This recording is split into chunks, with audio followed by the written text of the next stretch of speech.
Yeah, the American Medical Association. All these people have lobbyists that walk in with suitcases full of cash. They have a meeting. Well, we'll contribute $2 million to your campaign if you help us get legislation passed that prevents competition from this arena. Well, as long as it's disclosed on paper, it's legal. The minute you don't disclose it, it becomes illegal. Well, I say Well, let's screw see if that. Trump does something about that. Well, first of all, the biggest thing that's going to kill that is term limits.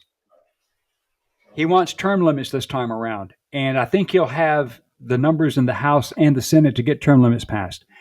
And if you do term limits and you give a member of the House of Representatives 3 terms at 2 years, 6 years, and you give a senator 2 terms at 6 years, 12 years, you give a mandatory moratorium on how much time they can serve and not get a pension when they leave. Okay, you no, if you don't have 20 years of federal service like me, 10, 12 years military, and I spend 8 years in Congress, okay, that's federal service. Or if I work for the Postal Service, okay, that's 20 years, I get my retirement, my government retirement, fine. No retirement, no benefits, nothing. You're a public servant, and if you're a public servant, you serve your terms. You can never run for reelection. You're done. You're out of here. Then the lobbyists have to start grooming a new batch of people. They don't have the same dinosaurs that have been there for decades. They're in their pocket. But then you tackle the lobbyists and you say, okay, unless you're an NGO, unless you are a nonprofit like the American Red Cross, which is a nonprofit on paper, but they make a lot of money. But if you're a corporate entity, a defense contractor, or if you're a big pharma or whatever, then lobbying is illegal now. You can't walk in and tell people you're going to contribute to their campaign if they vote a certain way. That's why they hate Trump. Trump never said that he would vote a certain way if some lobbying firm gave him money. He didn't need their money. He didn't take their money. That's why they hate him. He's not beholden to anybody. He owes no allegiances except to the people who elected him. That's what you have to do. You have to be ruthless. And then when those bastards get term limits, then pass a law that says if you are a sitting member of Congress in the House or the Senate, if you are sitting in office, you cannot have any shares in the stock market. You cannot be involved in any share trading on any company that's involved with getting approvals, mergers, or whatever in votes in the House and the Senate.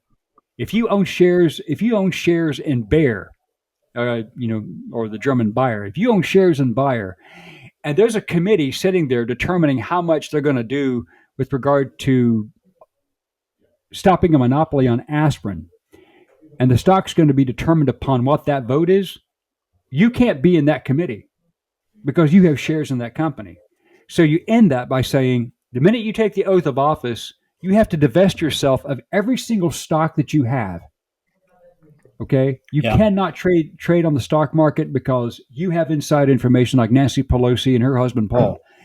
Okay, people like that became multimillionaires playing the insider trading game. When it's illegal for someone like me to do it, but if you're sitting there in the House of Representatives and you have inside information on a merger, well, guess what? Do you think they're going to sit there and go, "Oh, these three companies are merging together to form a coalition. No one knows about it. Let me call my broker."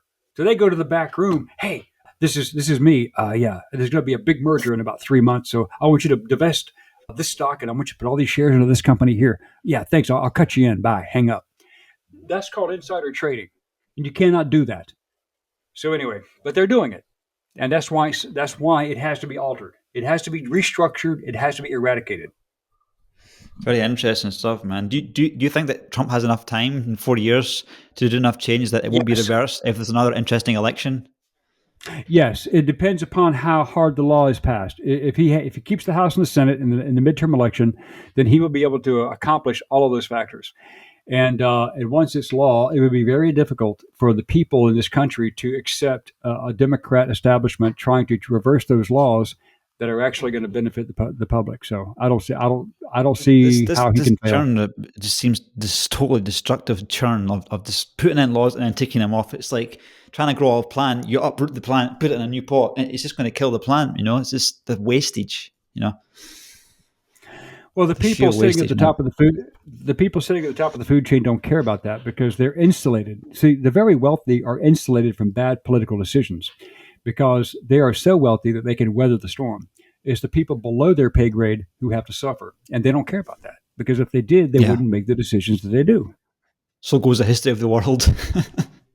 Exactly. I mean, and the people walking around here who claim to be socialist Democrat reformers, well, think about this for a second. When was the last time anything resembling socialism worked?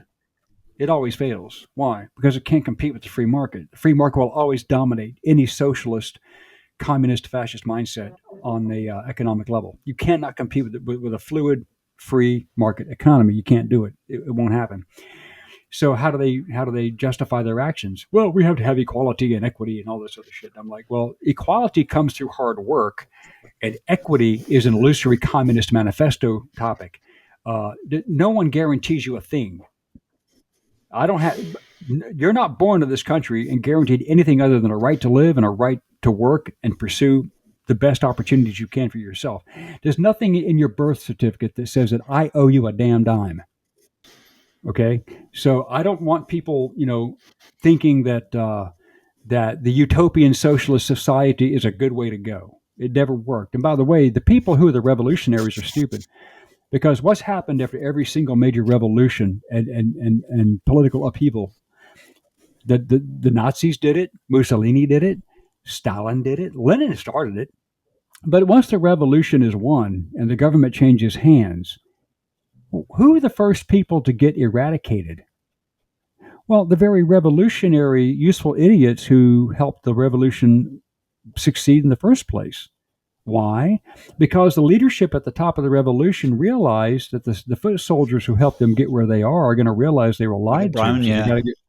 so they got to get rid of them. Then they get The rid of brown the shirts. revolutionaries. Yep, they get rid of the revolutionaries who helped them get there. Then they start indoctrinating the next generation.